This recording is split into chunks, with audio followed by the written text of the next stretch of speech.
사랑하는 성도 여러분, 우리 가족들과 행복한 명절을 보내시고 있습니까? 이번 명절은요, 그 애국가 3절 가사처럼 이 가을 하늘 공활한데 높고 구름 없이라는 가사를 경험한 이 명절이 아니었나 싶습니다. 그런데 이런 말씀의 시작과 무색하게 갑자기 오늘 비가 막 오더라고요. 그래서 제가 당황을 했는데요. 아무튼 이번 명절은 너무 가족들과 함께 행복한 시간을 보내기에 너무 좋은 날씨가 아니었나 싶습니다. 연휴가 사실 내일까지 이어진데도 불구하고 이렇게 현장에서 또 온라인으로 하나님께 예배하는 모든 성도님들에게 우리의 모든 쓸 것을 풍성하게 채워주시는 하나님의 은혜가 임하시기를 주님의 이름으로 축복합니다. 아멘. 오늘 우리가 살펴볼 본문은요, 하나님의 부르심을 받은 이 모세가 이스라엘 백성들을 구출하기 위하여 애굽으로 출발할 때 일어난 사건을 배경으로 하고 있습니다. 하나님은 애굽에 있는 백성들의 고통을 보았습니다. 그리고 그들의 울부짖는 소리를 들었습니다. 그래서 하나님은 이 애굽 사람의 손에서 이스라엘 백성들을 건져내기 위해서 이 모세를 부르셨죠. 그런데 우리가 잘 알다시피 이 모세는요, 5번이나 하나님의 부르심을 거절합니다. 이러한 내용들이 우리가 읽은 본문 앞에 있는 출애굽기 3장과 4장에 자세하게 잘 나와 있는데요. 그렇다면 모세는 왜 이 하나님의 부르심을 무려 5번이나 거절했을까요? 왜냐하면 그가 이 애굽에서 아주 깊은 실패와 좌절을 경험했기 때문입니다. 우리가 잘 알다시피 모세는 이 애굽에서 왕자로 40년이라는 시간을 보냈습니다. 그리고 어느 날 이 모세가 자기의 동족인 히브리 사람이 애굽 사람에게 이렇게 매를 맞는 것을 보았죠. 그리고 그 자신의 동족을 때리는 그 애굽 사람을 죽이고 그를 모래 속에 묻어버렸습니다. 그리고 그 다음날 히브리 사람들끼리 이제 싸움이 일어나서 모세가 그 잘못한 사람에게 왜 너는 동족을 때리냐라고 말하니까 그 사람이 뭐라 하겠나요? 모세에게 대들면서 누가 너를 우리의 지도자와 재판관으로 세웠느냐? 너는 애국 사람을 죽이더니 이제는 나를 죽일 작정이냐 하고 완전 범죄라고 생각했던 이 모세의 살인을 다 알고 있는 거예요. 또 아니나 다를까 이 애굽의 바로 왕도 이 모세가 그 애굽 사람을 죽였던 사실을 알게 됐고 이 모세를 죽이려고 했습니다. 그래서 이 사실을 알게 된 모세가 이 바로의 낯을 피하여서 이제 미디안 광야로 도망가게 되었습니다. 그리고 모세는 자신의 동족을 이 히브리 사람들을 그 애굽 왕이라는 지위와 자기의 주먹, 자기의 힘으로 구원하고자 했지만 오히려 이 동족들로부터 히브리 사람들로부터 살인자라는 오명을 받았고요. 결국 도망자 신세가 돼버린 것이죠. 그리고 그가 이제 미디안 광야로 떠난 지 40년이 지난 시간에 하나님께서 그를 다시 찾아오신 것입니다. 하나님은 사실 이 모세의 한계를 분명히 알고 계셨습니다. 모세는 하나님의 도구일 뿐이었죠. 우리는 하나님께서 우리를 부르실 때에 하나님의 일을 시키실 때에 마치 우리의 어떤 능력이나 우리의 어떤 가진 것을 보시고 우리를 부르신다는 착각을 하곤 합니다. 하지만 아닙니다. 하나님께서 우리에게 요구하시는 것은 어떤 우리의 능력이 아니라 우리의 순종인 것이죠. 우리의 한계를 아심에도 불구하고 우리의 한계도 불구하고 하나님은 우리를 부르셔서 하나님의 일을 맡기시는 것이죠. 그렇기 때문에 우리가 해야 될 태도는 뭐냐면 그 하나님의 부르심 앞에 순종하는 것, 그것이야말로 하나님의 일에 동참하는 우리가 해야 될 필요한 자세라는 것이죠. 오늘 본문 18절을 보시면 드디어 애굽으로 출발하는 이 모세가 나옵니다. 모세는 하나님의 산 호렙에서 이제 장인 이드로에게 가죠. 그리고 자신이 이제 애굽으로 갈 것을 말하고 나서 이 모세의 장인에게 허락을 구합니다. 그리고 모세는 그가 돌아가야 될 이유를 이렇게 말하죠. 형제들이 아직 살아있는지 알아보려 합니다 라고 말합니다. 그런데 여러분, 애굽을 이제 떠난 지 40년이 됐기 때문에 모세가 자신들의 동족의 상황들, 또 형편들, 생사 여부를 알고자 하는 마음이 있었겠죠. 그런데 사실 하나님께서 모세를 부르신 이유는 단순히 자신의 동족들의 어떤 생사 여부를 확인하고자, 안부를 묻고자 보내신 것이 아니잖아요. 그렇기 때문에 이 모세가 자신의 장인에게 한 말은 너무나 궁색해 보이죠. 하지만 이 장인은 이 모세의 의중을 눈치채지 못하고 오히려 그에게 평안히 가라 하고 복을 빌어줍니다. 아마도 이드로는 이 모세가 그저 친척들을 정말 오랜만에 보고 싶다라고 생각하여서 보내준 것 같아 보입니다. 그러나 이 모세는 이 장인의 허락, 그 장인의 축복에도 불구하고 막상 이 애굽으로 가려고 하니까 발걸음이 떨어지지 않았어요. 그래서 하나님은 19절에서 여전히 불안해하는 모세를 향해서 이렇게 말씀하시죠. 여호와께서 미디안에서 모세에게 이르시되 애굽으로 돌아가라. 내 목숨을 노리던 자가 다 죽었느니라. 이게 무슨 말입니까? 모세가 이 애굽에 있을 때 살아있던 그 바로, 자신을 죽이고자 했던 바로가 이미 죽었다. 그러니까 안심하고 돌아가라 라고 지금 하나님께서 말씀하시는 것이죠. 그리고 이어서 20절에는 아주 의미심장한 장면이 나오는데요. 우리 한번 20절을 보실까요? 천하를 지배하던 이 바로를 상대하고자 애굽으로 가는 모세의 모습을 어떻게 묘사하고 있나요? 모세가 그의 아내와 아들들을 나귀에 태우고 애굽으로 돌아가는데, 이 애굽으로 가는 모세의 모습은 이 바로의 엄청난 군대, 수많은 군마에 비하면 너무나 초라하게 보이죠. 그렇죠? 모세에게는 그의 아내 십보라와 그의 아들들과 그들을 태운 나귀가 전부였습니다. 그런데 여기서 우리가 놓치지 말아야 할 중요한 표현이 하나 나오죠. 바로 그 뒤에 이어서 나오는 표현인데요. 우리 한번 눈으로 보실까요? 모세가 하나님의 지팡이를 손에 잡았더라. 그런데 여러분, 출애굽기 4장 17절은 뭐라고 말했습니까? 한번 눈으로 한번 보시겠습니까? 너는 이 지팡이를 손에 잡고 이것으로 이적을 행할지니라 라고 말했어요. 그러니까 이 출애굽기 4장 17절의 이 지팡이, 모세가 광야에서 양들을 칠 때 사용하던 이 평범한 지팡이가 이제 이 4장 20절에서 어떻게 변하고 있습니까? 하나님의 지팡이로, 이 평범한 지팡이가 비범한 하나님의 지팡이로 지금 변하고 있어요. 표현 자체가 달라지고 있죠. 여러분, 이 평범함과 이 비범함의 차이가 무엇인지 아십니까? 그것은 뭐냐면 똑같은 막대기라도 누가 붙잡고 있는가, 그것이 바로 이 평범함과 비범함의 차이예요. 이 막대기를 모세가 붙잡고 있고 모세의 힘으로 이것을 사용하면 그것은 그저 평범한 막대기일 뿐이죠. 그렇지만 천지 만물 창조하신 하나님이 붙드시면 그것은 어떤 막대기가 되죠? 비범한 하나님의 지팡이가 되는 것입니다. 사랑하는 여러분, 여러분 인생은 누구에게 붙들려 있습니까? 여러분은 누구와 함께 하고 계십니까? 만약에 하나님께서 여러분의 인생을 붙드시면 여러분의 인생은 평범한 인생이 아니라 어떠한 인생이 된다고요? 비범한 인생, 놀라운 하나님의 역사에 동참하는 인생이 되는 줄 믿으시길 바랍니다. 아멘. 그리고 이어서 역사의 주관자이신 하나님은 20절에서 23절까지 앞으로 일어날 일들을 미리 모세에게 알려주시는데요. 모세야, 내가 너에게 이적을 행할 능력을 줄 것이다. 그리고 너가 애굽으로 돌아가면 너에게 준 그 능력을 가지고 이적을 바로에게 행하라. 그런데 바로는 이스라엘 백성들을 보내지 않을 것이다. 그러니까 놀라지도 말고 낙심하지도 말라. 그런데 바로에게 꼭 이 말을 전해줘라. 이 말이 어디에 있나요? 22절과 23절에 있어요. 제가 22절, 여러분들이 23절 읽겠습니다. 너는 바로에게 이르기를 여호와의 말씀에 이스라엘은 내 아들 내 장자라.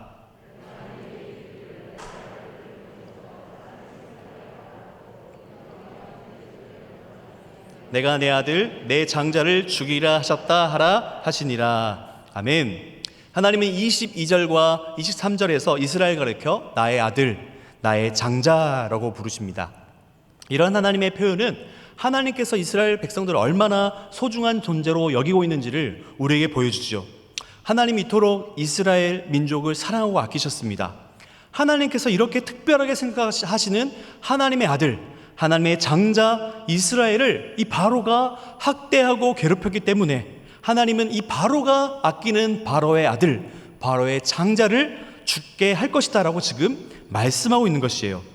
그런데 이 말씀 이후에 구약 성경에서 가장 난해한 말씀이 나옵니다. 많은 학자들은 이 말씀이 신구약을 통틀어서 가장 어렵고 수수께끼 같은 본문이다 라고 말하고 있고요. 또 구약에서 가장 알고 싶은 본문이다라고 말하고 있는데요. 한번 24절을 보실까요? 제가 읽겠습니다. 모세가 길을 가다가 숙소에 있을 때에 여호와께서 그를 만나사 그를 죽이려 하신지라. 모세가 이제 애굽으로 가는 길에 어떤 숙소에서 쉬고 있었습니다. 그런데 난데없이 하나님께서 나타나셔서 그를 죽이고자 한 것이죠. 그런데 여기서 그가 누굴까? 하나님께서 죽이고 하신 그가 누구일까? 여기서 이제 학자들의 의견이 완전히 나뉘어요. 어떤 학자들은 그가 모세일 것이다 라고 말하는 사람이 있고요. 또 어떤 학자들은 모세가 아니라 그의 장자인 게르솜일 것이다 라고 말합니다. 저는 어떤 입장을 취할까요? 그것은 이제 조금 이따 나와요. 근데 중요한 게 있어요. 중요한 게 뭐냐면 하나님께서 죽이고자 한 사람이 모세이든 그의 아들 게르솜이든 중요한 것은 뭐냐면 본문이 말하고자 하는 내용은 같다라는 거예요. 만약에 하나님께서 죽이려고 한 사람이 모세였다면 너무 이해되지 않는 상황 아닙니까?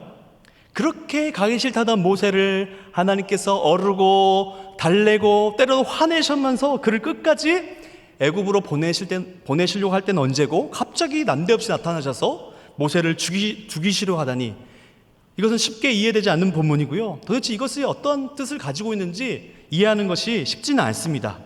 그런데 여러분, 여기서 한 가지 중요한 것이 있습니다. 그것은 뭐냐면 하나님께서 누구를 죽이려고 하실 때에는 반드시 죽일 만한 이유가 있다 없다?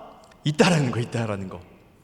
야, 이 모세야, 너 그동안 잘 버티고 나 지금 힘들게 했으니까 너 좀 당해봐라 하면서 괘씸죄에 걸려가지고 내가 너 죽여야지, 아니면 너의 아들 죽여야지 하는 게 아니라는 거예요. 분명한 하나님의 의도와 목적이 있기 때문에 하나님께서 지금 이 중요한 시기에 나타나서 모세이든 모세의 아들이든 죽이려고 했다는 것이에요. 하나님이 모세이든 그의 아들 장자였던 게르솜을 죽이려고 하자 갑자기 또 모세의 아내였던 누구요? 십보라가 부싯돌을 가지고 그의 아들 게르솜의 포피를 베는 일을 합니다. 여기서 포피가 무엇입니까? 남성의 생식기를 보호하게 덮고 있는 피부를 가리키는데요. 십보라는 모세가 아닌 그의 아들의 포피를 벤 것은 확실합니다. 그리고 십보라는 아들의 포피를 베어서 모세의 발에다가 갖다 댔다라고 성경은 말합니다.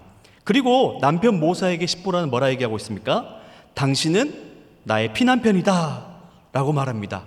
26절을 보시면 그때 십보라가 피남편이라 함은 할례 때문이었더라 라고 성경은 말하고 있는데요. 여기서 피남편이라는 말을 직역하면 어떤 뜻이냐? 피로 맺어진 친족이다, 혹은 피로 맺은 신랑이다 라는 뜻이에요. 그런데 이 사건을 통해서 우리가 분명히 알 수 있는 것은 뭐냐면 모세이든 모세의 아들이든 이 목숨을 잃을 위기에 처하게 된 것이 바로 어떤 것과 관련되어 있다는 것이죠?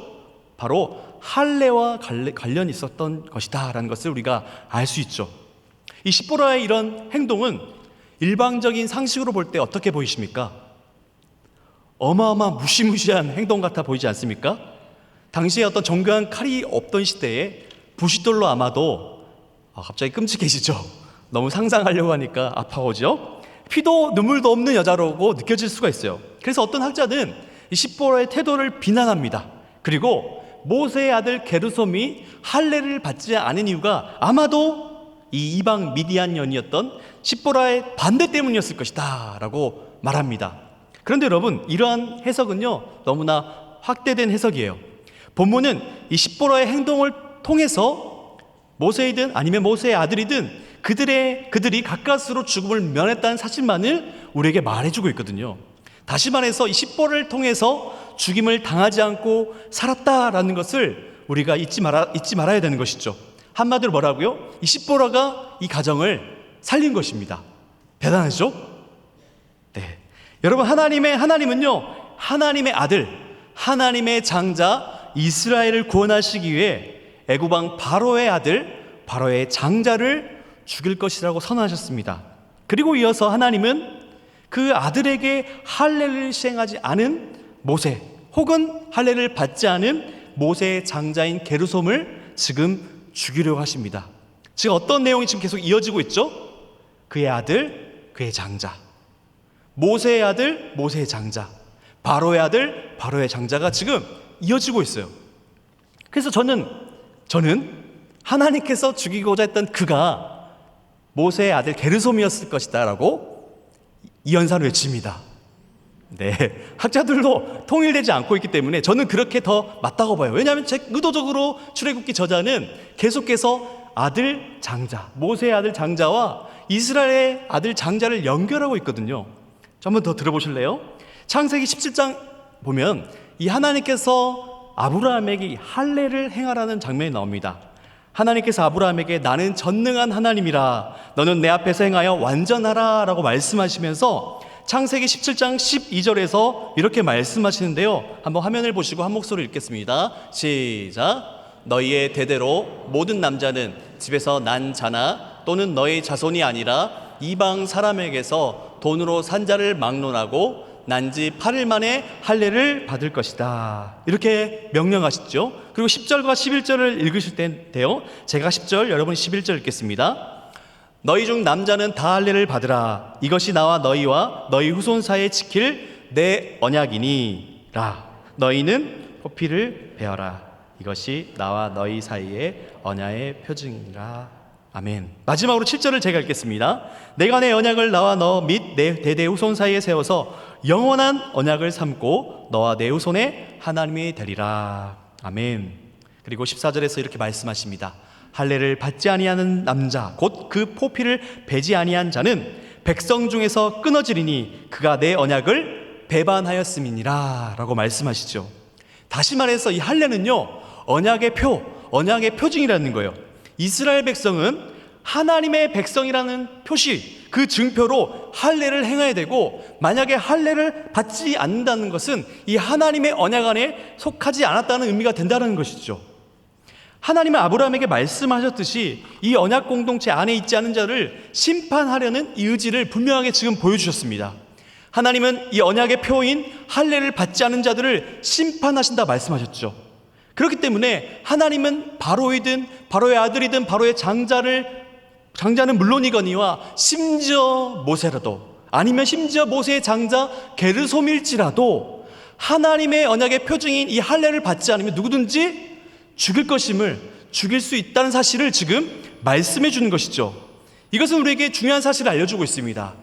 이스라엘이 비록 바로의 손에서 건짐을 받고 가나안 땅으로 들어가더라 할지라도 할례의 백성이 되지 않는다면, 다시 말해 하나님의 언약 백성이 되지 않는다면 하나님에 의해서 죽임을 당할 수 있다는 것이에요. 왜냐하면 하나님께서 이스라엘 백성을 출애굽하시는 목적 자체가 뭡니까? 바로 아브라함의 자손들인 이스라엘 사람들을 하나님의 언약 백성으로 삼고자 하는 하나님의 목적과 계획이 있었기 때문이라는 것이죠. 그렇기 때문에 여기서 중요한 것은 뭐냐? 할례, 하나님의 언약 백성이 되냐 안 되느냐, 그 문제가 너무나 중요한 것입니다. 그런데 여러분, 모세는 애굽에서 40년 동안 왕자로 지내다가 바로의 낯을 피하여 미디안 광야에서 40년을 양치는 자로 살지요. 그런데 어찌된 영문인지 그는 그의 아들에게 할례를 행하지 않았습니다. 앞으로 하나님의 아들, 하나님의 장자인 이스라엘을 인도하기 위해서 애굽으로 가고 있는 모세가 그의 아들, 그의 장자에게 하나님과 맺은 언약의 표인 이 할례를 시행하지 않은 것은 심각하고 치명적인 잘못, 죄라는 사실을 지금 하나님께서 말씀해 주는 것이죠. 그렇죠? 하나님은 이 모세를 통해서 이스라엘 백성들을 출애굽하셔서 자신의 언약 백성으로 다시 삼고자 하시는데, 모세가 그의 아들을 할례로 행하지 않았던 이 사실이 너무나 반드시 애굽에 가기 전에 해결되어야 할 중요한 일이었기 때문에 하나님이 지금 모세 앞에 다시 나타나신 것입니다. 사랑하는 여러분, 하나님은 지금 이스라엘을 구원하고자 하십니다. 그런데 이스라엘의 구원에 있어서 가장 중요한 것이 무엇입니까? 그것은 이스라엘의 위대함이나 이스라엘 인도할 지도자의 탁월함이 아닙니다. 이스라엘의 구원에 있어서 가장 중요한 것은 뭐냐면 하나님과의 관계예요. 하나님과 어떤 관계인가? 그들이 하나님과 언약 관계 안에 있는가? 아니면 언약 관계 밖에 있는가? 이것이 가장 중요하다는 사실을 우리에게 지금 보여주고 있는 것입니다. 여러분, 죄로 망가진 하나님과 우리 사이의 관계는요, 이 관계 회복은 다른 어떠함이 아니라 오직 하나님의 이 언약, 하나님의 언약에 달려있다는 사실을 잊지 마시길 바랍니다. 우리의 어떠함이 아닌 영원하신 하나님의 언약 안에 우리가 포함되어 있는가, 아니면 하나님과의 관계가 우리가 회복되어 있는가, 그 여부에 따라서 우리가 하나님의 백성으로, 하나님의 택함 받은 백성으로 살 수 있다는 사실을 우리가 꼭 기억해야 되는 것이죠. 죄송합니다. 그렇다면 우리도, 이 신약의 성도들도 모세처럼 아브라함처럼 할례를 받아야만 구원을 받을 수 있을까요? 당연히 아니겠죠. 이 문제에 대해서 사도 바울은 로마서 3장 30절에서 이런 말씀을 우리에게 말씀하시는데요. 제가 읽겠습니다. 할례자도 믿음으로 말미암아 또한 무할례자도 믿음으로 말미암아 의롭다 하실 하나님은 한 분이시니라. 아멘. 사도 바울은 우리에게 무엇을 가르쳐주고 있나요? 신약 시대를 살아가고 있는 우리에게는 이 할례를 받고 안 받고의 문제가 중요한 게 아니라는 거예요. 오늘날 우리에게 필요한 것은 무엇이죠? 믿음이라, 믿음. 우리에게 가장 중요한 것은 하나님을 향한 그 믿음이 있냐. 오직 믿음만이 우리를 하나님과의 언약 관계 안으로 들어가게 한다라고 지금 성경은 말해주고 있는 것입니다. 여러분, 구약의 사람들은 할례를 어디에 새겼죠? 자신의 몸에 새겼어요. 왜 몸에 새겼나요? 자신이 언제든지 자신 몸에 새긴 할례를 바라보면서 자신이 누구인지, 내가 어떤 자인지를 늘 날마다 확인하라는 목적으로 이 몸에 할례를 행하게 하였죠. 그런데 이 몸의 할례를 행했음에도 불구하고 그들은 자신들이 하나님의 백성이라는 정체성을 늘 잊어버리고 하나님의 말씀대로 살지 않았죠. 그래서 하나님은 예레미야 선지자를 통해서 이제는 몸이 아닌 마음의 할례를 행할 것이다 라고 말씀하셨어요. 그것이 바로 오늘날 신약 우리 모든 성도들에게 해당하는 말씀인 것입니다. 여러분, 우리를 다시금 하나님의 언약 자손으로 하나님의 복 축복받는 하나님의 백성으로 살게 하는 것은 뭐냐면 오직 믿음인 믿음. 그런데 성경은 이 믿음 또한 하나님께서 우리에게 주시는 선물이라고 말합니다. 우리가 하나님을 믿은 것이 아니라 하나님이 우리로 하여금 하나님을 믿게 하셨다라고 성경은 말씀하시죠. 우리에게 믿음을 주시고 우리로 하여금 하나님을 알게 하시고 우리가 하나님의 영원한 언약 자손으로 하나님의 택함받은 백성으로 살게 하시는 분이 바로 하나님이시다라고 성경은 우리에게 말씀하고 있는 것입니다. 그런데 여러분, 우리가 알다시피 이후 바로는요 계속해서 말을 바꿔가면서 결국 이스라엘 백성을 놓아주지 않으려고 합니다. 하나님께서 재앙을 내리면 바로는 이스라엘 백성들을 보내주겠다 말했다가 다시 그 재앙을 거두시면 다시 이스라엘 백성들을 안 보내주겠다라고 말하죠. 이러한 것들이 계속해서 반복되고 결국 10번째 재앙에 이르게 되죠. 여러분, 10번째 재앙이 무엇입니까? 애굽 땅에 있는 모든 처음 난 것, 즉 왕에 앉아있는 바로의 장저로부터 몸종의 장자 모든 가축의 처음 난 것까지 다 죽는 재앙, 그것이 바로 10번째 재앙이었죠. 그런데 하나님께서 애굽 땅에 있는 모든 처음 난 것이 죽는 재앙을 피할 유일한 길, 그 방법을 알려주셨는데 그게 바로 출애굽기 12장 21절과 22절입니다. 제가 21절, 여러분이 22절을 읽겠습니다. 모세가 이스라엘 모든 장로를 불러서 그들에게 이르되 너희는 나가서 너희의 가족대로 어린 양을 택하여 유월절 양으로 잡고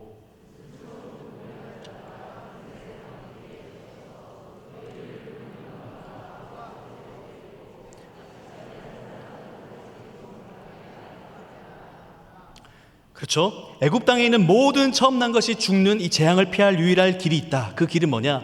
어린 양의 피를 문 임방과 좌우 문설주에 뿌리는 것이다 라고 말하고 있죠. 근데 여기서 뿌리고는요 중요한 단어입니다. 그 뿌리고는 히브리어로요 나가라는 말이에요. 나가. 그런데 이 동사는 주로 어떻게 번역되냐면 다타, 만지다 라고 번역돼요. 영어로는 터치죠. 터치로 많이 번역되는 단어인데요. 근데 이 사실 갑자기 제가 뜬금없이 왜 갑자기 유월절 사건을 얘기하는 것일까요? 갑자기 모세를 죽이려고 했던 하나님의 그 사건을 얘기하다가 지금 뜬금없이 지금 10번째 재앙을 얘기하는 이유가 있겠죠? 그래서 뭐냐면 여기서 그 피를 문 임방과 좌우 설주에 뿌리고라는 단어가 출애굽기에서 딱 한 번 다른 본문에 쓰이는데 그 본문이 바로 우리가 살펴보고 있는 출애굽기 4장 25절이기 때문이에요. 한번 4장 25절을 보실래요? 제가 읽겠습니다.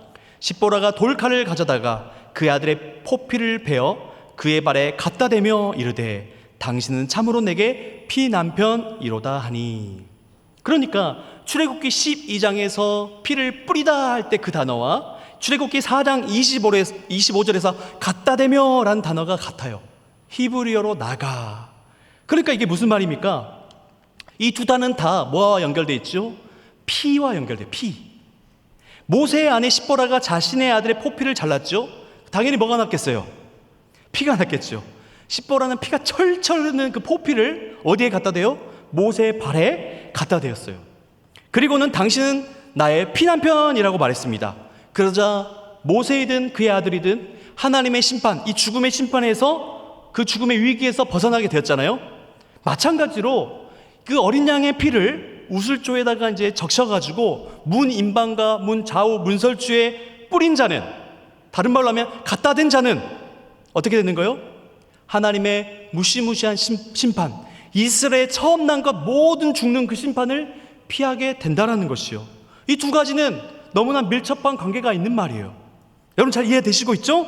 네. 그러니까 뭐냐면 지금 하나님의 약속을 붙잡고 그 어린 양의 피를 문설주와 문인방에 바른 그 집은 하나님의 심판이 지나간다, 피해간다라고 지금 성경은 말하잖아요. 그래서 우리가 이 절기를, 이 날을 기념하여서 만든 절기를 뭐라 말합니까? 유월절이라고 해요. 유월절.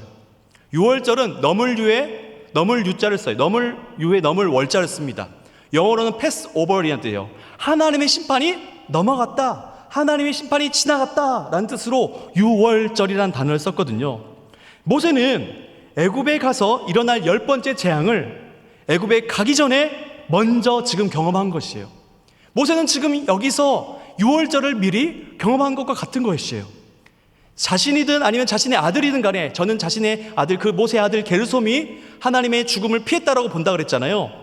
하나님께서는 그 할례를 행하지 아니한 그 모세의 아들을 지금 죽이려고 했죠. 그런데 어떻게 그 하나님의 심판이 지나갔습니까? 할례를 행함으로 하나님의 심판이 지나갔지 않습니까? 모세는 자신이 하나님의 말씀에 순종하지 않고 아들에게 할례를 시행하지 않아서 하나님의 심판을 받아 죽을 위해 놓였었는데, 그 피로 말미암아 지금 하나님의 심판, 이 죽음이 지나가는 것을 경험한 것이에요. 하나님께서 10번째 재앙을 내리기 전에 어린 양의 피를 문에 갖다 대는 자는 처음 난 것이 죽지 않을 것이라는 하고 했을 때, 다른 사람들은 이게 말이 되냐, 도대체 말이 되냐 라고 했을 때 누구는 알았거죠. 누구는 이 사실을, 이 재앙을 믿었겠어요? 모세는 미리 경험했기 때문에 하나님의 10번째 재앙이 어떤 의미인지를 알았던 것이죠. 그래서 더 목소리 크게, 더 강력하게, 더 어떤 믿음을 가지고 선포했을 거예요. 여러분, 제발 어린 양의 피를 문 임방과 문 좌우 문설주에 갖다 대십시오. 갖다 대십시오. 그러면 죽음이 여러분을 지나갈 것입니다. 이렇게 더 믿음을 가지고 선포했겠죠. 왜냐하면 자신이 그 죽음을, 아니면 자신의 아들이 그 죽음을 미리 피하게 되는, 그 죽음을 피하게 되는, 지나가게 되는 경험을 미리 했기 때문인 것입니다. 오늘날도 마찬가지죠. 세상 사람들은 여전히 자신의 힘과 자신의 지식과 자신의 어떤 건강이나 권력이나 외모 등을 믿죠. 그리고 자신의 어떤 이성이나 자신의 경험으로 이해되지 않는 사실들을 받아들이지 않습니다. 결국 자기 자신을 그 어떤 존재보다 믿는 것이 우리 모습이죠. 그런데 성경은 아니라고 해요. 하나님의 심판을 피할 수 있는 길은 나에게서는 결코 나을 수 없다라고 성경은 말합니다. 그래서 베드로전서 1장 18절에 19절에서는 이렇게 말씀하고 있는데요, 한 목소리로 우리 같이 읽겠습니다. 시작. 너희가 알거니와 너희 조상이 물려준 헛된 행실에서 대속함을 받은 것은 은이나 금같이 없어질 것으로 된 것이 아니요 오직 흠없고 점없는 어린 양 같은 그리스도의 보배로운 피로 된 것이니라. 아멘. 오직 십자가에 흘리신 그 예수 그리스도 피만이 우리의 모든 죄를 용서하고 우리와 하나님 관계를 회복시키신다라고 지금 성경이 말하는 것이죠. 어린 양의 피가 애굽 땅 가운데 임한 10번째 하나님의 재앙을 피하게 했던 것처럼, 그리고 모세이든 모세의 아들이든 그 죽음을 피하게 했던 것처럼, 그 피가 그들을 구원했던 것처럼 오늘 우리를 사랑하는, 이 신약세를 사랑하는 모든 성도들에게 하나님의 심판과 하나님의 저주를 피할 유일한 길이 어디 있다고요? 누구의 피에 있다고요? 오직 예수 그리스도 피, 그 예수 그리스도 피를 믿는 자에게 하나님의 심판이 지나가는, 하나님의 심판이 사라지는 그 놀라운 은혜를 경험한다라고 지금 베드로 사도는 우리에게 말씀하고 있는 것입니다. 사랑하는 여러분, 말씀을 정리하겠습니다. 하나님은요, 이 모세가 위대해서 그를 사용한 것이 아니죠. 모세가 혈기왕성하고 자신의 주먹을 믿고 애굽의 왕자로서의 자신의 어떤 신분을 이용해서 자신의 동족을 구원하고 하실 때 하나님은 그를 사용하지 않았습니다. 그를 이 40년이라는 이 미디안 광야에서 왕자의 40년 기간에 그 묵은 때를 다 벗겨낸 다음에 그가 스스로 나는 갈 수 없습니다.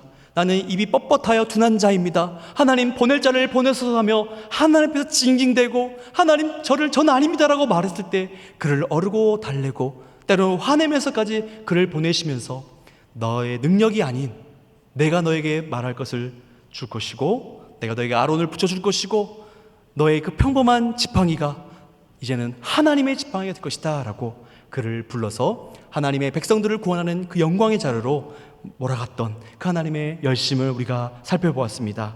사랑하는 여러분, 우리가 하나님의 이 놀라운 영광의 일을 감당할 때에 가장 먼저 그리고 가장 중요하게 점검해야 될 것이 무엇입니까?